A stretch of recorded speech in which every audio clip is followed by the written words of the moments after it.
tetap ada pembuktian bang, nggak boleh kita serampangan. Tetap ada pembuktian. Ada HAM kan kita depankan. Kan apa bedanya kalau ada pembuktian nanti dengan sekarang yang terjadi sekarang kan juga butuh pembuktian kalau mau ngerampas juga. Tetapi ya kita bisa dengan mekanisme yang selanjutnya, perdata misalnya. Kita menggugat bahwa aset-aset ini ya tidak dimiliki oleh yang bersangkutan karena profilingnya nggak jelas. Bahwa kan kita bisa ngitung bang. Kan nanti bang, teknisnya emang ini teknis betul bang. Ya, nanti kita akan menghitung semua pendapatan dia bang.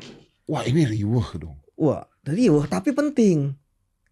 Ya, karena kan Pak Prabowo kan mengatakan bahwa jangan sampai ya anak istrinya menanggung, betul nggak bang? Iya.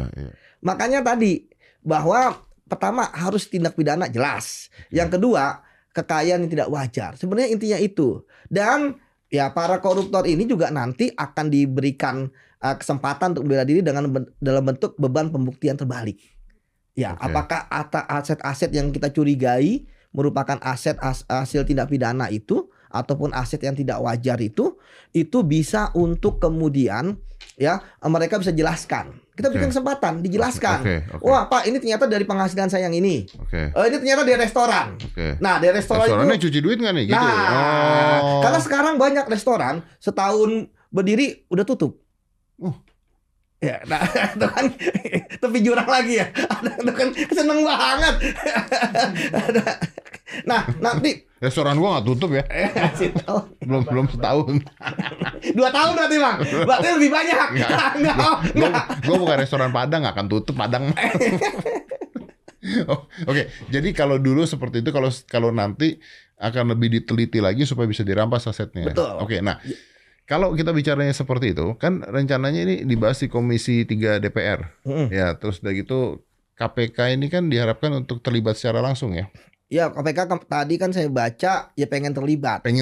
Gitu. Betul. Nah, pertanyaan gue, apakah perampasan aset ini ketika disahkan bisa jadi malah berbahaya?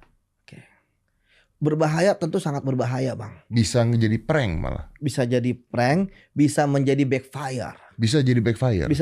Dan ini pisau bermata dua. Kasusnya bro. Misalnya ya, kalau aparatnya tidak berintegritas. Ya, kita tahu bahwa hukum itu walaupun seburuk-buruknya hukum, kalau aparatnya berintegritas, dia bisa menggunakan hukum tersebut dengan baik. Sama, hukum yang sempurna pun kalau aparatnya nggak berintegritas akan jadi pemerasan.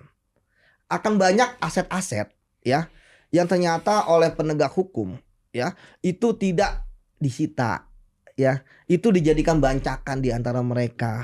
Tapi dibayar. Ya kan, atau betul, atau kemudian bisa juga bagi para penegak hukum ini ya mereka kemudian memeras.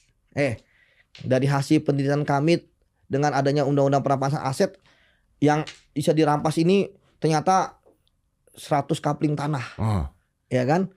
Nah, kita bilang 20 aja, ya kan? Ya, yang lain kita bagi-bagi gitu kan. Itu bisa juga, Bang. Kita nggak bisa memungkiri bahwa kalau aparatnya nggak berintegritas, ya, ini benar-benar sangat berbahaya.